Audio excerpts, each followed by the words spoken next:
अस्सलाम वालेकुम, मैं हूं शाहजेब खानजादा। 23 नवंबर को पीडीएम के सरबराह मौलाना फजलुर रहमान ने सरबराही इजलास के बाद दावा किया था कि 6 दिसंबर को होने वाले सरबराही इजलास में हतमी पॉलिसी सामने आएगी और अहम ऐलानात किए जाएंगे। और आज एक बार फिर अपोजिशन जमातें सर जोड़कर बैठी।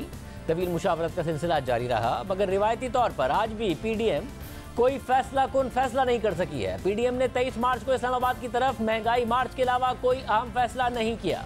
इस्तीफे देने हैं या नहीं देने हैं, अगर देने हैं तो कब देने हैं। अगर लॉन्ग मार्च करेंगे तो इस्लामाबाद में क़याम एक दिन का होगा या फिर धरना होगा।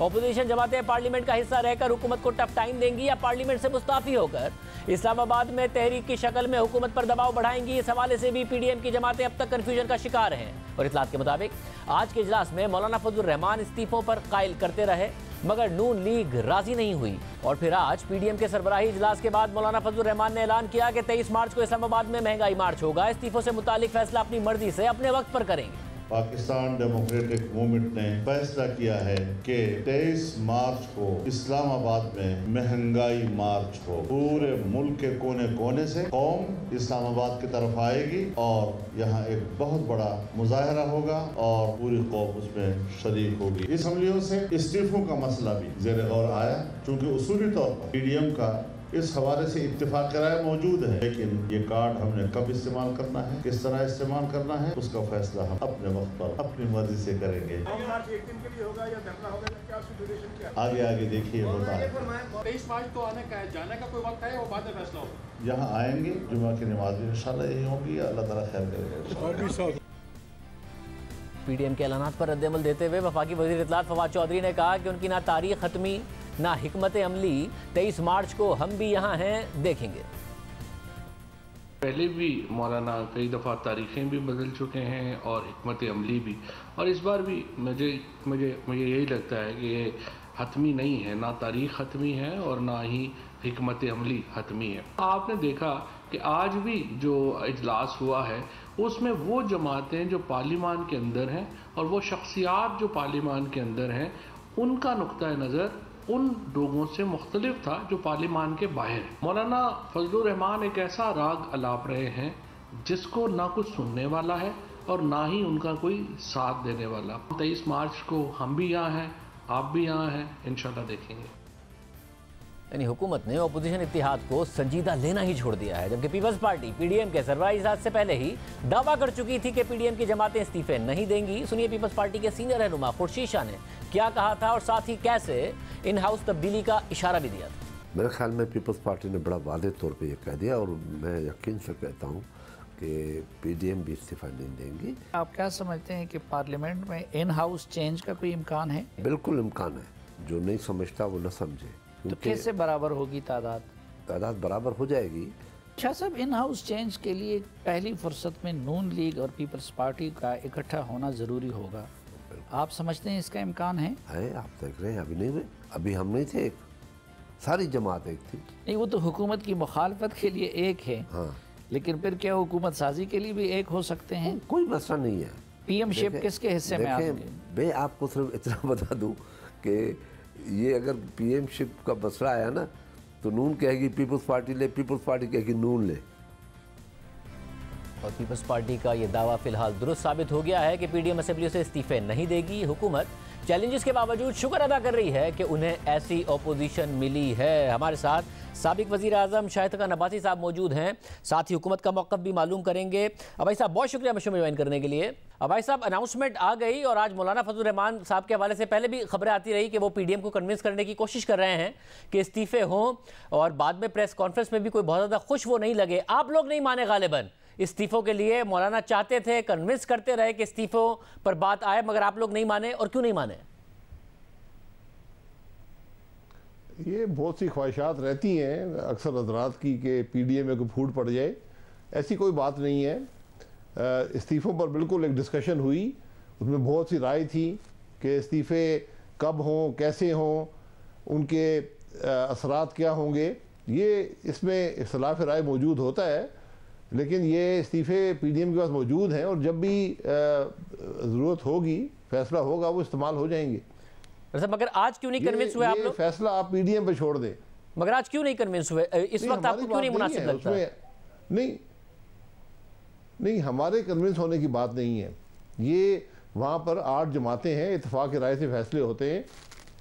इस वक्त हमारी राय अभी ये है कि, और उसमें बहुत से और लोगों की राय है, वहाँ पर तकरीबन 15-20 लोगों ने अपनी राय का इजहार किया, और वो ये है कि जब तक पूरी अपोजिशन आज इस्तीफ़े ना दे उसके वो असर नहीं है जो सिर्फ हमारे इस्तीफ़े देने से होगा, और उसके मनफी असरात भी हो सकते हैं। तो इसलिए हमने कहा ठीक है, हम वक्त के साथ हालात को देखेंगे और उसके मुताबिक फैसला करेंगे। मनफी असरात क्या हो सकते हैं भाई साहब? मनफी असरात ये हैं कि आप जो अदम एतमाद का आइनी तरीका है हुकूमत को ख़त्म करने का, वो आपके हाथ से निकल जाता है अगर आप फौरी तौर पर इस्तीफ़ा दे देंगे। ये एक राय है। दूसरी राय ये है कि आज बहुत सी बातें चल रही हैं मुल्क में निज़ाम बदलने की, सदारती निज़ाम लाने की, और मैं हैरान हूँ कि पढ़े लिखे लोग इस मुल्क में जो बातें कर रहे हैं कि आइन को कैसे तोड़ा जाए और कैसे एक सुपरा कॉन्स्टिट्यूशनल बॉडीज़ बनाई जाएं जो मुल्क का निज़ाम चलाएं, तो ये हाल नहीं है पाकिस्तान के। तो हम नहीं चाहते कि इन कुव्वतों को ये मौका मिल जाए कि वो आइन की तरमीम करने जब अपोजिशन वहाँ से निकल जाए। तो ये बहुत सी बातें वहाँ पर डिस्कस हुई हैं। तो इंशाल्लाह वक्त इस्तीफ़े पे कोई इख्तलाफ नहीं है, मगर भाई साहब पिछले साल उसके असरात जो है उसकी तयन बाद में। और सर पिछले साल आप लोग लॉन्ग मार्च करने जा रहे थे, अचानक इजलास में लॉन्ग मार्च को नत्थी कर दिया गया इस्तीफों से। पाकिस्तान पीपल्स पार्टी ज़ाहिर है उस पर बाहर हो गई। उन्होंने कहा कि हम इजलास में अपनी पार्टी के अंदर इसके हवाले से मुशावरत करेंगे, और फिर वो लीडर ऑफ द अपोजिशन का सेनेट का मामला हो गया। उस वक्त वो भी तो ये दो बातें कह रहे थे कि जी फ्री रन मिल जाएगा हुकूमत को हर किस्म की कानून साजी करने का अगर अपोजिशन ने छोड़ दिया, और दूसरा वो कह रहे थे कि हमें जाना चाहिए वोट ऑफ नो कॉन्फिडेंस की तरफ, अगर इस्तीफे दे दिए तो उसका ऑप्शन खत्म हो जाएगा। और उस वक्त आप ये कहते थे कि इस्टेब्लिशमेंट की सपोर्ट के बगैर वोट ऑफ नो कॉन्फिडेंस हो नहीं सकता। अब आप वो दोनों बातें कर रहे हैं जो पिछले साल पीपल्स पार्टी कह रही थी। वहां पर भी मुशावरत हुई थी, वो हतमी राय नहीं थी, लेकिन 9 जमातों का ये फैसला था कि हम लॉन्ग मार्च करें और उसके बाद इस्तीफा दे दें। पीपल्स पार्टी ने यह कहा कि हम ये मामला अपनी सीसी के पास ले जाएंगे, और बात यहाँ पर ख़त्म हो गई। इस इख्तलाफ पर पीडीएम से पीपल्स पार्टी बाहर नहीं गई। वो पीडीएम और एएनपी ने जो पीपल्स पार्टी और एएनपी ने जो पीडीएम को छोड़ा, वो मामला कुछ और था उस वक़्त। आज भी मैं कहता हूँ अगर आज भी पूरी अपोजिशन इस्तीफ़ा दे, ये निज़ाम नहीं चल सकता। उस वक़्त पूरी अपोजिशन बैठी हुई थी, अगर वो इस्तीफ़ा दे देते वो निज़ाम ना चलता। जहाँ तक मतलब अगर पीपल्स पार्टी अगर आपके साथ इस्तीफा दे दे तो जो आपको खतरा है कि वो ये सारी तरामीम करा लेंगे, पीपल्स पार्टी भी इस्तीफा दे दे तब भी बाई इलेक्शन हो जाएंगे, तब भी वो सब कुछ हो जाएगा जिसका आपको डर है। पीपल्स पार्टी से क्या फर्क पड़ जाएगा पीपल्स पार्टी आपके साथ इस्तीफा दे दे? देखिए, जब पूरी अपोजिशन बाहर हो, मैं नहीं समझता वो निज़ाम चल सकता है।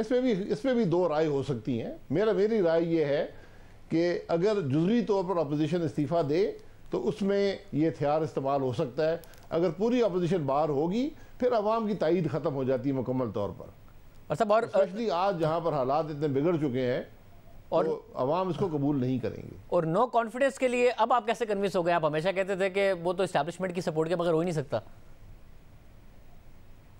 नहीं, मैं उस ऑप्शन को ज़िंदा रखना चाहता हूँ, क्योंकि आज जो मामलात हैं, जो हमें नज़र आता है कि जो इसमें हुआ जॉइंट सिटिंग के अंदर, यूं इस्टेब्लिशमेंट की मदद से ही हुकूमत ने वोटें हासिल की। तो आज हुकूमत अपनी अक्सरियत खो चुकी है, वो मसनूई तौर पर ज़िंदा है।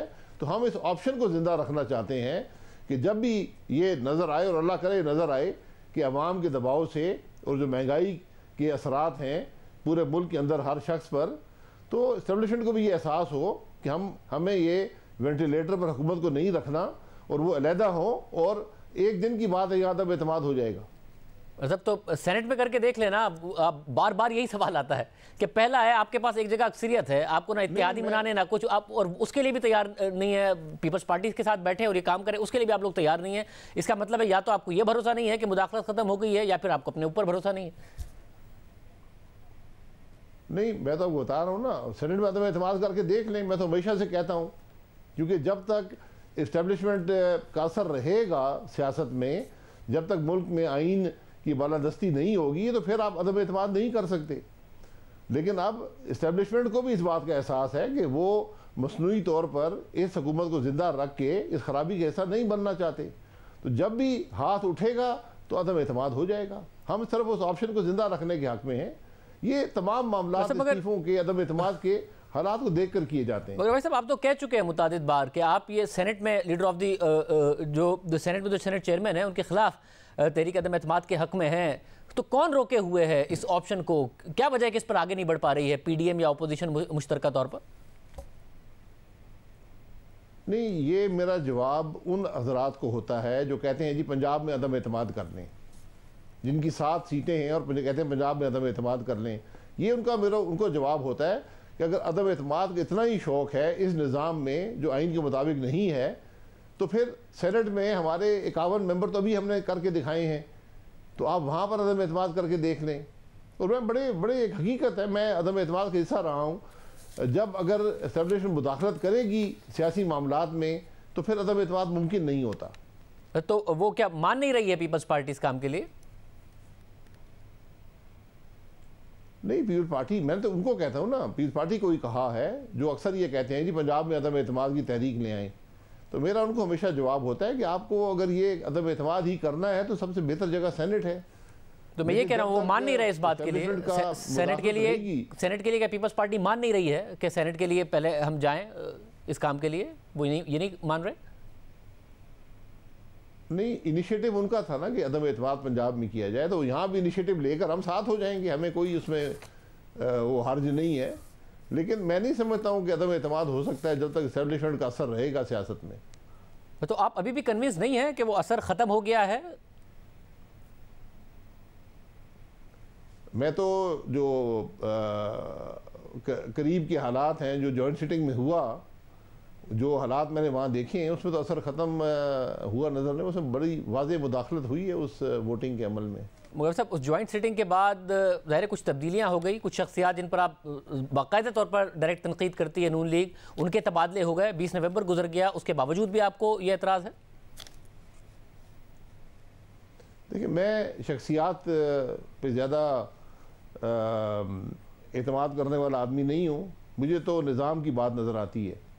ये निज़ाम के फ़ैसले हैं, ये शख्सियात के फ़ैसले नहीं होते। तो जब ये एहसास होगा कि जब तक मुल्क का निज़ाम आइन के मुताबिक नहीं चलेगा तो मुल्क आगे नहीं चलेगा, तो फिर ये मुदाखलत जारी रहेगी। और भाई साहब, फिर 23 मार्च बहुत लंबी तारीख़ है, हुकूमत ने भी तकरीबन इग्नोर ही कर दिया कि देख लेंगे जी 23 मार्च भी आएगी। हुकूमत ने सीरियस लेना भी छोड़ दिया है पीडीएम को। आपको लगता है 23 मार्च बहुत लंबी तारीख हो गई? देखिए, हमें हुकूमत की सीरियसनेस नहीं चाहिए। जो सर्दी की शिद्दत है वो भी आपके सामने है, जो मुल्क के हालात भी आपके सामने हैं। इन लॉन्ग मार्च का मकसद सबसे पहले ये होता है कि हुकूमत को एहसास हो कि मुल्क किधर जा रहा है, मुल्क तबाही की तरफ जा रहा है, अवाम मुश्किल में है, मुल्क मुश्किल में है, इस बात का एहसास हो। लेकिन इस हुकूमत से हमें तवक्को नहीं है कि एहसास होकर, मैंने पहले कहा कि जो हुकूमत ना अवाम की तायीद से आई हो, ना जिंदा अवाम की तायीद से हो, उनको इस बातों का एहसास नहीं होता। तो हमें हुकूमत की परवाह नहीं है। हुकूमत तो उसको अगर जो चाहिए कि अवाम के मसाइल हल करने की कोशिश करें, वो कोशिश हमें नज़र नहीं आती। मगर भाई साहब, आपकी तरफ कोई कोशिश, क्या फ़ैसला भी नहीं हो पा रहा है? अगर लॉन्ग मार्च 23 मार्च तक होगा, फिर वो धरना होगा या लॉन्ग मार्च होगा, इस्तीफ़ों का ऑप्शन खुला है, मगर कैसे होगा? नो कॉन्फिडेंस है, मगर वो कैसे होगा? तो आप लोगों के पास भी कुछ भी फैसला नहीं है? नहीं, ये भी वक्त बाकी है ना, तो फैसले हमें करने दें, ये हम पे छोड़ दें। लॉन्ग मार्च का मकसद जो है वो अवाम की तकलीफ़ की बात करना है, उनसे यकजहती का इजहार है, मुल्क के मसाइल की निशानदेही करना है, उनकी वजूहात की निशानदेही करना, हल देना, ये इन चीज़ों का मकसद होता है। पार्लिमानी जमहूरियत में तब्दीली जो होती है वो अवाम की तायीद से आनी चाहिए, वो किसी डील के नतीजे में नहीं होनी चाहिए। मैं हमेशा कहता हूँ, माजी को देख लें, जब भी हमने मुदाखलत की है सियासी निज़ाम में, आइन के अंदर, तो मुल्क के हालात ख़राब हुए हैं। आज भी यही हालात हैं। तो भाई साहब, फिर फ़िलहाल तो हुकूमत सुकून ही करे, आप हुकूमत फ़िलहाल नहीं गिरा पाएंगे, ये वर्डिक्ट है? शादेब साहब, हुकूमत तो गिरी हुई है, आप माने या ना माने, हुकूमत के हालात जो हैं, आज हुकूमत नामी चीज़ इस मुल्क में नहीं है।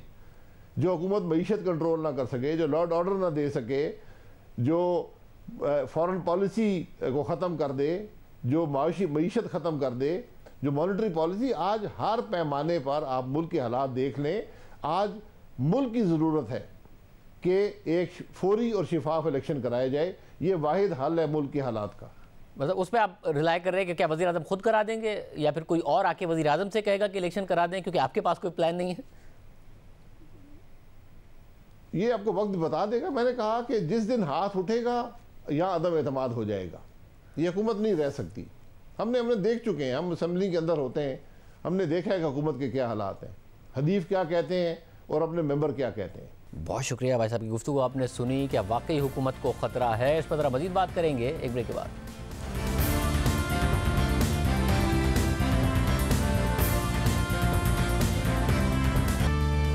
हमारे साथ पाकिस्तान पीपल्स पार्टी के रहनुमा कमरुज़्ज़मा कायरा साहब मौजूद हैं। कायरा साहब बहुत शुक्रिया मैं शो में ज्वाइन करने के लिए। कायरा साहब, पीडीएम आज भी इस्तीफों का फैसला नहीं कर सकी। 23 मार्च की लॉन्ग मार्च की तारीख दी है, वो भी लॉन्ग मार्च होगा, धरना होगा, इसका फैसला भी नहीं कर सकी। और अब हमारे साथ शाहिद खान अब्बासी साहब मौजूद थे, उन्होंने कहा कि हम इसलिए नहीं इस्तीफे दे रहे क्योंकि हम नो कॉन्फिडेंस का दरवाज़ा बंद नहीं करना चाहते। अब ज़ाहिर ने सवाल किया कि पीपल्स पार्टी भी नो कॉन्फिडेंस की बात करती रही है, तो उन्होंने कहा कि सेनेट से शुरू करें, वहाँ पर तो हमारी अक्सरियत है, पीपल्स पार्टी इनिशिएटिव ले, हम साथ खड़े हैं और उससे ये भी पता चल जाएगा कि इदारे न्यूट्रल हैं या नहीं है, क्योंकि नो कॉन्फिडेंस इदारों के न्यूट्रल हुए बगैर हो नहीं सकता है। तो आप तैयार हैं फिर सेनेट के लिए? देखिए शाहजेब साहब, गुजारिश ये है कि हमारे पहले कहते थे असेंबलियों से इस्तीफा नहीं देना, बाय हिस्सा नहीं लेना। हमने इनको कायल किया और बाय इलेक्शन में हिस्सा लेके हुकूमत फैला के रख दिया। फिर फैसला कर दिया, अनाउंस कर दिया कि सेनेट को ब्लॉक करना है, सेनेट में हिस्सा नहीं लेना। हमने इस पे भी कायल किया कि ये बड़ा गलत फैसला होगा और अल्टीमेट पे हमने हिस्सा लिया, कामयाब हुआ और हुकूमत और वज़ीर आज़म को एतमाद के वोट लेने पड़ गए। इसके बाद हमने कहा अदम एतमाद का सहारा लेते हैं और अदम एतमाद पंजाब से शुरू करते हैं। उस फ्लो में अगर होता तो ये बहुत ही आसान होता, क्योंकि 7-8 वोटों का हमारे दोस्तों की एक जिद बन गई है, पता नहीं क्यों वो उस बात पे समझ रहे हैं इसको, और वो समझते हैं कि जी पीपल्स पार्टी को हमने सिर्फ जिद करना है, उसको जवाब देना। अगर आप नहीं करना चाहते अदम एतमाद तो ठीक है। अभी देखिए ना के अंदर खुद एक तसादम, एक मुतजाद बात है। एक तरफ ये कि हम अदम एतमाद का ऑप्शन खत्म नहीं करना चाहते, एक तरफ ये है, और दूसरी तरफ यह है कि हम अदम एतमाद नहीं करना चाहते। फिलहाल कब करना चाहिए पता नहीं। और चेयरमैन का इशू तो यह है कि वो बहुत बड़ी बेअसूली हुई और उसके नतीजे में हम अदालत हुए हैं, अदालत से हमें मिल जाएगी। फर्ज करें कि हम क्यों चाहते हैं अदम एतमाद, कोई शौक तो नहीं है, अदम एतमाद हम इस सबका खात्मा चाहते हैं। इस पर हम सब मुत्तफिक कि ये हुकूमत फौरी तौर पर चली जानी चाहिए। अगर तो सेनेट के अंदर तब्दीली से हुकूमत जाती हो तो फिर भी उनकी बात में कोई वजन होगा। कौमी असम्बली के अंदर, सूबाई असम्बलियों के अंदर अगर अदम एतमाद होता है तो हुकूमतें जाएंगी। और हुकूमत क्यों जानी चाहिए? इसलिए जानी चाहिए कि इन्हीं से अगर तो हमारे इन दोस्तों के कहने के मुताबिक ये इस्तीफे देते हैं, नहीं देते, किसी वजह से हुकूमत गिर जाती है, इमरान खान साहब फर्ज का इस्तीफे का मुतालबा ही मान लेते हैं, तो नया इलेक्शन इन्हीं कवानीन के तहत होगा, इसी ज़ाब्ते-कार के तहत, तरीक़ाकार के तहत। मगर कायरा साहब, ये जो बात उनकी तरफ से कही जा रही है वो ये है कि भाई अगर हम हुकूमत गिराने गए और नाकाम हो गए तो उससे हुकूमत और मजबूत हो जाएगी। हमारे पास सेनेट में अक्सरियत है, हम और उससे हमें ये भी पता चल जाएगा, क्योंकि जो नो कॉन्फिडेंस है वो कह रहे हैं अगर इदारे न्यूट्रल नहीं होंगे तो नो कॉन्फिडेंस कामयाब नहीं होगा, और इदारे न्यूट्रल हैं या नहीं है उसका बेहतर पैमाना है कि हम सेनेट में कर लें। शाहजेब साहब, पहली गुजारिश तो ये है कि अगर अदम एतमाद कामयाब तो हुकूमत चली जाएगी। काम होने की सूरत में हमारा क्या नुकसान होगा? हम तो ऑलरेडी माइनॉरिटी में हैं। अपोजिशन के वोट कम होते ही अपोजिशन होती है ना, तो नुकसान क्या होगा ये हमें समझ आज तक कि वो क्या किस बात से इतने परेशान है। सवाल ये है अगर तो हमारे अदम एतमाद के फिर अपोजिशन की जमातें टूट जाएं, इत्तेहाद टूट जाए, खतरा पैदा हो जाए, या हमारी कोई पोजीशन है वो खराब हो, हम ऑलरेडी वहां पे माइनस में हैं, लॉ कम वोटों में है। अगर हम कामयाब होते हैं तो हुकूमत जाएगी और प्लान चलेगा जो कि यकीनन चल सकता है। लेकिन हमारे दोस्त पता नहीं क्यों और अगर मगर कायरा साहब देखें, सेनेट के लिए अबाई साहब ने कहा कि हमारे वोट हाजिर हैं, पीपल्स पार्टी इनिशिएटिव ले। पंजाब के लिए राना सनाउल्लाह साहब कह चुके हैं कि हमारे वोट हाजिर हैं, पीपल्स पार्टी मतलूबा तादाद इकट्ठी कर ले। आपने चौधरी बिरादरन वगैरह से बात कर लेते या कुछ कर लेते, क्योंकि वो तो तैयार हैं। अब मरकज में भी क्या आपने किसी से बात की है, MQM से, काफ लीग से या GDA से, जिसकी वजह से आप कह रहे हैं कि जी नो कॉन्फिडेंस करना चाहिए? अगर तैयारी नहीं है तो फिर क्या करेंगे नो कॉन्फिडेंस करके नाकाम होके? साहब, पहली गुजारिश तो यह है कि अदम एतमाद हमने कब कहा? जब हमने बाई इलेक्शन जीते, जब हमने सेनेट का इलेक्शन जीता, उसी फ्लो में हमने कहा कि अगले हफ्ते में ये करते हैं। तब होता है ये कामयाब हो चुका हो, उसकी टाइमिंग का अपना मैटर होता। उनके उस वक्त इत्तेहादी थे, उनके अपने पार्टी के अंदर बहुत पैनिक था। आज है सवाल ये है कि हम अदम एतमाद क्यों चाहते हैं, हमारे दोस्त क्यों नहीं चाहते हैं? अगर फर्ज करें एजेंसीज का खदशा है कि वो मदाखलत करेंगी और उनकी मदाखलत बगैर अदम एतमाद कामयाब नहीं हो, तो फिर उनको एक्सपोज करके उनको प्रेशराइज किया जाएगा ना। फिर अगले इलेक्शन को कराने की जरूरत ही नहीं है, अगले इलेक्शन में फिर मदाखलत करके फिर करेंगे शायद खाकान साहब। तो ये तो कायरा साहब, फिर हालात तो वाकयात तो यही हुए ना कि PDM के पास कोई हिकमत अमली नहीं है, आप लोग आपस में भी इख्तलाफात का शिकार हैं। इलेक्शन 2023 में होंगे, हुकूमत सुकून करे और 2023 तक अपनी परफॉर्मेंस पर तवज्जो दे। आप लोग अपनी इलेक्शन की तैयारियां करेंगे, प्रेशराइज करेंगे, दरमियान में बल्दियाती इंतखाबात भी आएंगे, उसके ऊपर फोकस हो रहा होगा। शाहजेब साहब, पहली गुजारिश तो यह है कि हम PDM से अलग हुए हैं, क्या हमने वो रास्ता छोड़ा है, या खाकान अब्बासी साहब के एक इंतहा ज़िम्मेदाराना हरकत ने जो हमें शोकाज कर दिया, जिसका कोई जवाब और तरीकाकार नहीं है, उसके ऊपर एहतजाज था, उसके ऊपर हमारा जायज है। ANP को आपने शोकाज कर दिया, एहतजाज जायज है। हम मतलब मगर आप एहतजाज करें, आपका अपना इख्तिलाफ रहे, हुकूमत तो सुकून करे ना इस सब में। इलेक्शन 2023 में ही होंगे। देखिए ना शाहजेब, मैं क्या करूं?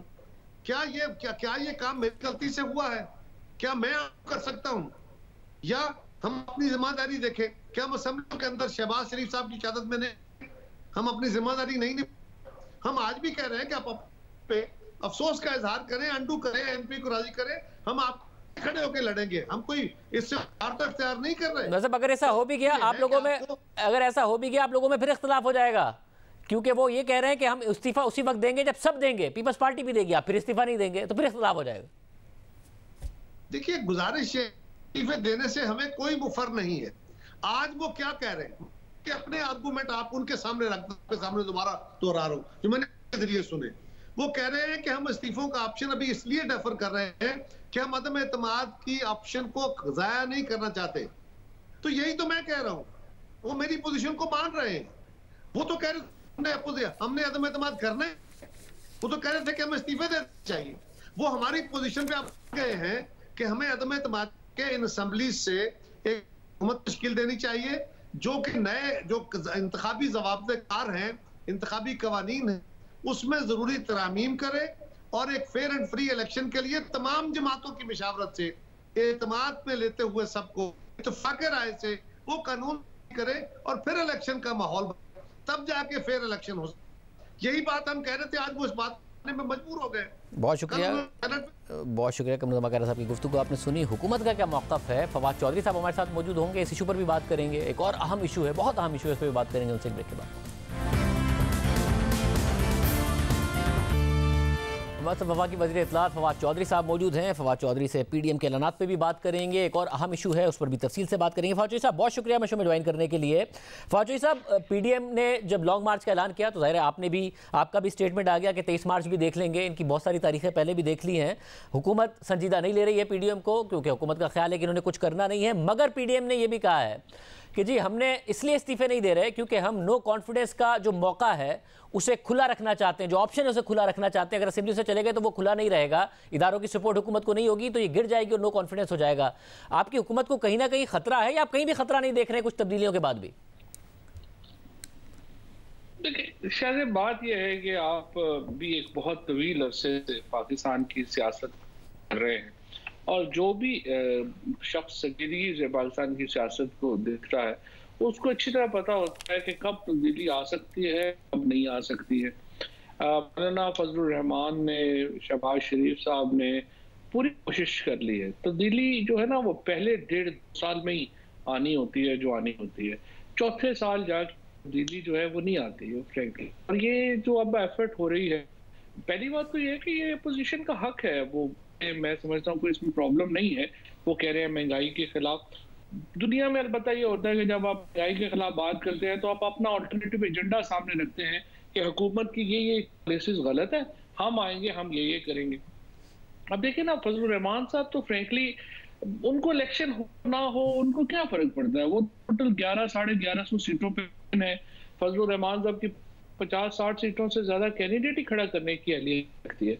और शहबाज शरीफ साहब हों, बिलावल भुट्टो हों, जरदारी साहब हों, वो इलेक्शन वगैरह में कोई इंटरेस्टेड नहीं है। और वो आज की मीटिंग से भी आपके जो रिपोर्टर्स हैं उन्होंने रिपोर्ट किया है क्या सूरत हाल थी। सो फजलुर रहमान साहब की प्रेस कॉन्फ्रेंस एक सही है, एक जिंदा रहने का एक बहाना है, कुछ ज्यादा उसको क्या अहमियत दी जा सकती है। और फौजी साहब, ज़ाहिर नून लीग तो कम से कम देखती है कि जी हम आइंदा हुकूमत में आए, तो आपको लगता है वो भी हुकूमत नहीं गिराना चाहेंगे? और अगर कम से कम चेयरमैन सेनेट को हटाने की हद तक बात जाती है, क्योंकि वहाँ तो अपोजिशन की अक्सरियत है और वहाँ से वो पंजाब या मरकज़ का रुख करने का सोचते हैं, कम से कम पोस्टरिंग देते हैं, तो हुकूमत के डिस्टेबलाइज होने का खतरा नहीं होगा? सेनेट के चेयरमैन है, आई मस्ट से वो शार्प पॉलिटिशियन। अभी जब बिल पास हुए, जब अफवाहें चल रही थी वो उनके खिलाफ नो कॉन्फिडेंस आएगी, तो उन्होंने वो भी सेनेट में पास करा के लिखा दिए जो कि शायद उनके ऊपर कोई प्रॉब्लम आती। उन्होंने सेनेट के चेयरमैन ने अभी बिल पास हुए हैं, ये क्या था, ये एक्चुअली तो चेयरमैन सेनेट ने अपनी ताकत दिखाई एक बार फिर सेनेट में। सो मुझे नहीं लगता कि अपोजिशन की इस वक्त जो हालत है वो कुछ ऐसी है कि वो कोई तब्दीली लाने के काबिल है या ला सकते। ओके फौजी साहब, एक और इशू जिस पर ज़ाहिर है आपने पोजीशन ली है, आपने तो अपनी पार्टी के जो रहनुमा हैं उनकी जो मुलाकात थी टीएलपी के सरबराह साद रिजवी से, उस दौरान जो हुआ उसे भी एक बेहुदा अमल करार दिया। फिर एहसान इकबाल साहब हैं, उन्होंने मौलाना फजलुर रहमान का जो बयान था उस पर उनको बाकायदा तौर पर फैक्ट चेक किया, मुस्तफ़ा नवाज़ खोकर ने किया, आपने उनको अप्रिशिएट किया। मौलाना मजबूर हुए कि वो अपने बयान से पीछे हटें और उसकी वजाहत करें ट्वीट के हवाले से। मगर आपको लगता है ये मामला ऐसे हल हो जाएगा? आप खुद भी रिट ऑफ स्टेट की हमेशा बात करते हैं, इसको एक लॉ एंड ऑर्डर के मसले के तौर पर भी देखा जाता है, जो है रिट ऑफ स्टेट का मसला भी है। मगर एक गार्ड उठ के गवर्नर को मार दे, एक फैक्ट्री में मजदूर फैसला करें, या फिर कोई अपने ज़ाती मकसद के लिए एक मैनेजर को इस तरीके से हलाक कर दें, तो ये सिर्फ और सिर्फ रिट ऑफ स्टेट का और लॉ एंड ऑर्डर का मसला है, या पूरे एक बयानिए का मसला है जिसमें कहीं रियासत नज़र नहीं आ रही है और रियासत ने अपना किरदार अदा करना है? बात सही है, ये तो एक रियासत ने ही लीड करना होता कि मैं तो इसका ये बात हमेशा मैं बात करता हूँ।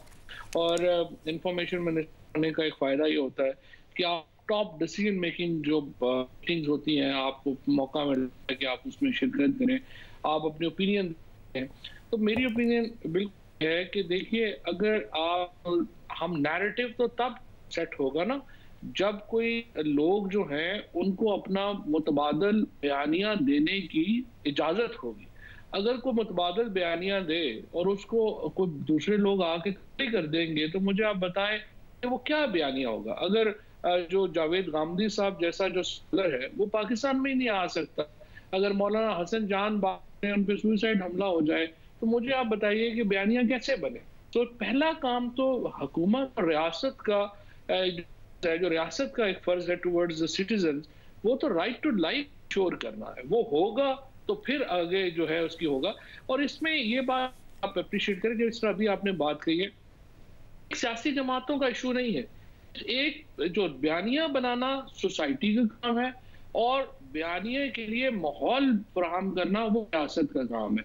और ये दोनों अपना अपना काम करेंगे तो मेहनत के ऊपर काबू पा पाएंगे, और अगर वो अपना काम नहीं कर पाएंगे तो जाहिर है मुश्किल। सब और उसमें जो रियासत है अगर वो इनिशिएटिव नहीं लेगी, फौजी साहब जैसे हमने देखा एक लंबे अरसे तक जब दहशतगर्दी मुल्क में थी तो उस वक्त नज़र आ रहा था, उस वक्त भी ये बातें कही जाती थी कि ये अपने ही लोग हैं, भटके हुए लोग हैं, बात तो ठीक कर रहे हैं मगर इनका अमल ठीक नहीं है। अगर इस वक्त भी ये बातें की जाएंगी कि जी ये बात ठीक करते हैं, गुस्से में आ जाते हैं, अमल इनका ठीक नहीं है, शायद बात ठीक है, तो इससे बात कैसे आगे बढ़ेगी? देखें लोग शहीद होते रहे दहशतगर्दी में भी, जब रियासत ने फैसला किया उसके बाद मुआशरे ने भी फैसला कर लिया। जब रियासत ने दहशतगर्दों के खिलाफ कार्रवाई की तो सोसाइटी भी रियासत के साथ खड़ी हो गई, हालांकि उस वक्त भी कहा जाता था कि शायद हमारी सोसाइटी रेडिकलाइज हो गई है। तो रियासत ही इनिशिएटिव लेगी ना, सोसाइटी फिर साथ खड़ी होती नजर आएगी अगर रियासत फैसला करेगी और अपने बयानियां देगी। देखिए बात बड़ी सिंपल है, भी बोले नहीं है, मतलब इन्होंने कभी मोटरसाइकिल तो नहीं चलाए एहतजाज में, इन्होंने अपनी गाड़ी को तो कभी नहीं लगाई एहतजाज में, अपने लोगों को तो कभी कत्ल नहीं किया एहतजाज। इनको दूसरों के लोग, दूसरों की मोटरसाइकिल, दूसरों की प्रॉपर्टी जाने में मजा आ रहा है, अपने तो हानियां नहीं हो रही। सो इतने बोले भी नहीं है जितने हम ये कह रहे हैं कि नहीं नहीं तो पता ही कोई नहीं है। ये एक्चुअली होता यह है कि देखें, जब एक रियासत अलाउ कर दे इन इस तरह के ग्रुप्स को कि वो डिक्टेट कर सके रियासत को, तो वो फिर डिक्टेट करेंगे। कभी भी किसी भी रियासत को इसको अलाउ नहीं करना चाहिए। और पाकिस्तान में एक हिस्ट्री रही है अनफॉर्चुनेटली, अब एक तवील कहानी है, एक पेचीदा कहानी है, उसमें मैं समझता हूँ कि हमारा एक, देखिए हम सारे अपने ना सर्कमस्टांसेस के भी गुलाम होते, अपने जो इर्द गिर्द का माहौल है वो भी हमारे में उस तरह से आजादाना फैसले नहीं करना देता। लेकिन देखिए हम मुल्क हैं, दुनिया की चंद 6-7 ताकतें हैं, उनमें हम शामिल हैं, 5 बड़ा मुल्क है। हम अपने मुल्क की तरह मजाक के तौर पे तो नहीं ट्रीट कर, जो बंदा उठता है वो उठ के जो अपना एहकाम करना शुरू कर देता है। एक मैं इस पे थोड़ा सा मैं इस पे भी बिल्कुल वाजे हूँ कि देखिए ओपिनियन, एक्सट्रीम ओपिनियन रखना भी लोगों का राइट है। लोग कह सकते हैं कि जी फ्रांस के ताल्लुकात नहीं होने चाहिए, आपका फलाने मुल्क के साथ कर देंगे, एक ओपिनियन हो सकती है, मुझे नहीं प्रॉब्लम। लेकिन आप ये नहीं कर सकते कि आप बंदूक उठा के आ जाएंगे कि नहीं मैं ये कह रहा हूँ तो आप सारे इसके करें। ये वो फर्क है जो रियासत ने मलहूज रखा है। एक्सट्रीम ओपिनियंस लोग रखें, कोई प्रॉब्लम नहीं है, आप इन्फोर्स नहीं कर सकते। वो जमहूरियत के में आइन में, हमारा आइन जो है वो तय करेगा कि कैसे होगा और क्या होगा और हुकूमत कैसे और इदारे कैसे होंगे, वो हमारे आइन के आगे हम नहीं जा सकते। मगर सब ज़ाहिर है आपके पास एक बड़ा अहम पोर्टफोलियो है जिसमें पाकिस्तान के मुख्तलिफ रियासती इदारों से लेके पाकिस्तान के एग्जीक्यूटिव, उस सब के आप बहुत ज़्यादा करीब हैं। मैं फिर ये जानना चाह रहा हूँ कि ये फैसला जब अगर एक नैरेटिव बिल्डिंग भी है तो उसमें एक नज़र आए कि जी एक जो काउंटर नैरेटिव है उसकी गुंजाइश है और रियासत पीछे से नहीं हट जाएगी। पुलिस को भी पता हो कि जब हम कार्रवाई करने जाएंगे तो रियासत पीछे से मुआहदा नहीं कर लेगी। एक शख्स जो कि इस श्रीलंकन शहरी को बचाने आ रहा था उसको तो अवॉर्ड कर रही है रियासत, मगर जब खुद रियासत पुलिस को मारने वालों से मुआहदा कर लेती है। आपने तो खुद ने बड़ी सख्त पोजीशन ली थी बतौर इंफॉर्मेशन मिनिस्टर, पीछे हुकूमत नहीं नजर आ रही थी। तो हुकूमत रियासत ये फैसला तो करे ना कि खड़ी भी रहेगी कहीं ना कहीं, ताकि सिविल सोसाइटी को भी और जो इस वक्त पुलिस है उनको भी नजर आए कि जी रियासत खड़ी है अपने अपने बयानी के साथ। थोड़ा सा ना पेचीदा मसला ये हमारे पूछे ना तो हमारी कैपेसिटी रियासत की कैसे इफेक्ट हुई। हुआ ये है कि हम जो ब्रिटिशर्स ने जो सिस्टम क्रिएट किए थे लोकल गवर्नेंस के, हम वो सारे तबाह कर दिए हैं। अब हमारे यहाँ जो रूरल पुलिस है उसमें फॉर एग्जांपल जो थानेदार का रोल था, जो नंबरदार का रोल था, जो चौकीदार का रोल था, इस तरीके से अगर आप खैबर पख्तूनख्वा में तो जो ये लोग मलिक थे उनका जो रोल था, इसी तरह से सिंध में हमने ये तमाम इदारे जो हैं उनको तो ख़त्म कर दिया, इंटरनेट हमने क्रिएट नहीं किए। अब प्रॉब्लम ये हो जाता है कि जब 15-20 हज़ार बंदा खड़ा हो जाए तो आप उस गोली तो नहीं मार सकते। जाहिर है हुकूमत की और इनकी कोशिश ये होती है कत्लों से बचा जाए। फिर लाल मस्जिद के बाद जिस तरीके से मीडिया ने जो सलूक किया रियासत के साथ, उससे भी फ्रैंकली एक स्केयर है कि यहाँ कोई पता नहीं कब रायामा चेंज हो जाए। तो इसकी वजह से एक पेचीदगी है निज़ाम में, लेकिन उसको ओवरकम करना भी तो फिर हुकूमत ही का काम और अल्टीमेटली हमें बहस एक मुल्क के इसको ओवरकम करना। सब और वो कैसे होगा? जैसे फॉर एग्जांपल अभी हुकूमत भी और वज़ीर आज़म खुद भी नामूस रिसालत की मुतादिद दफ़ा बात करते हैं, और इस वक्त जो मुल्क में मसला है वो ये नहीं है कि जो नामूस रिसालत है उसकी खिलाफ वर्जी बहुत ज़्यादा हो रही है। नामूस रिसालत का गलत इस्तेमाल हो रहा है, अपने ज़ाती मकासद के लिए हो रहा है, लोगों के ख़िलाफ़ हो रहा है।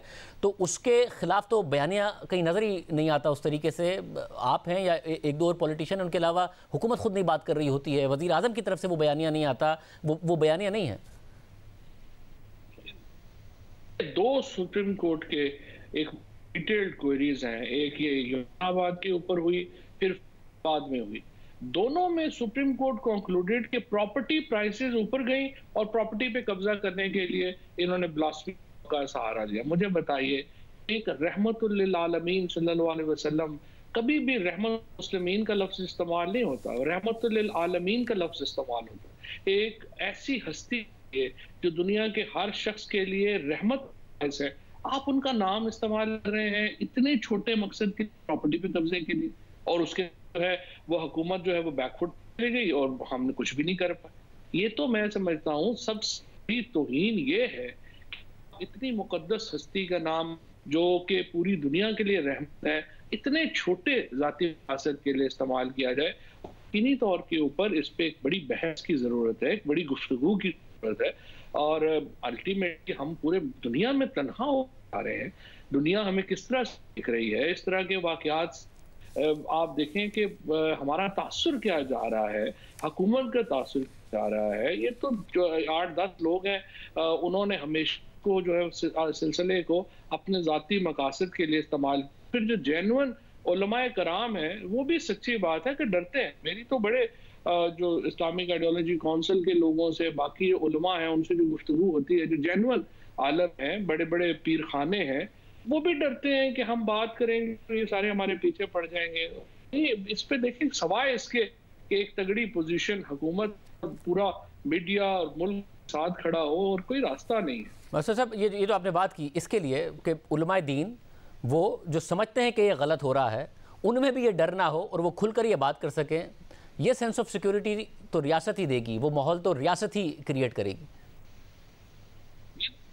कोई नहीं है, देखिए अगर लाइफ ही प्रिजर्व नहीं कर सकती है तो फिर बाकी क्या राइट आप करेंगे। तो this is a fundamental to everything actually, कि आप राइट टू लाइफ को इंश्योर करें, और ये तमाम जो हमारा एक समझिए कि हमारा मकसद होना चाहिए वो इसी के ऊपर होना चाहिए कि आर्टिकल 9 जो है उसको हम इंश्योर, और वो तमाम लोगों को मुयस्सर। और आपकी हुकूमत सोच रही है संजीदगी से इस हवाले से? आपने वज़ीर आज़म के सामने ये बात रखी है, वज़ीर आज़म खुद सोच रहे हैं संजीदगी से इस हवाले से?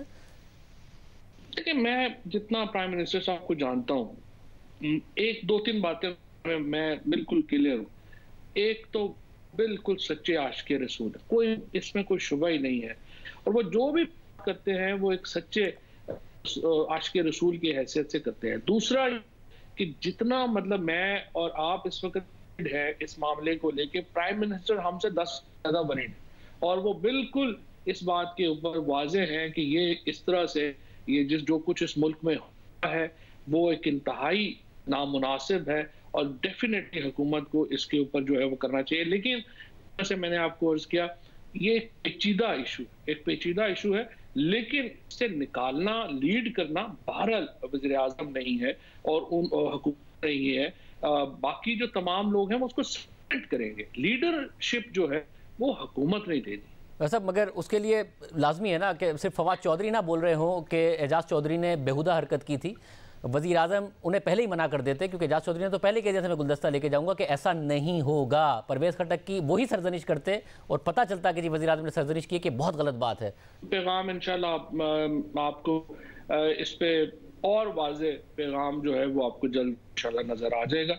और इस पे आज भी जो मीटिंग आज हमारे जो आर्मी चीफ और प्राइम मिनिस्टर, सारी फौजी और सिविल क़यादत, सच्ची बात यह है कि वो सारे डिस्टर्ब थे, और उन बिल्कुल ये वाज़ेह था कि ये बिल्कुल एक तमाशा लग गया है मुल्क में, इस तरह नहीं हो सकता है। आई मस्ट, सारी जो हमारी लीडरशिप थी, बहुत सिविल एंड मिलिट्री, बहुत डिस्टर्ब थी इस पर। बहुत शुक्रिया। वहाँ के वज़ीर इत्तेलात फवाद चौधरी साहब हमारे साथ मौजूद थे, तफसील से इस हवाले से बता रहे थे। वो कहते हैं कि सिविल और मिलिट्री लीडरशिप डिस्टर्ब है। इस सारे के सारे मामले पर प्रोग्राम में शामिल करते हैं, एक और मामले पर बात करें।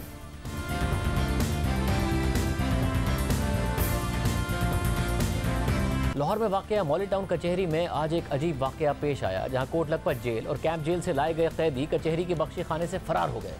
आज लाहौर के कचहरी थाने में कोट लखपत जेल और कैंप जेल से 166 कैदी लाए गए थे जो कचहरी के बख्शी खाने में बंद थे। वहां बख्शी खाने में मौजूद कैदियों के 2 गिरोहों में लड़ाई हो गई, और लड़ाई की आवाज़ सुनने पर जब पुलिस एहलकारों ने लड़ाई रोकने के लिए बख्शी खाने का दरवाज़ा खोला तो कैदियों ने पुलिस पर हमला करते हुए वहाँ से फरार होने की कोशिश की।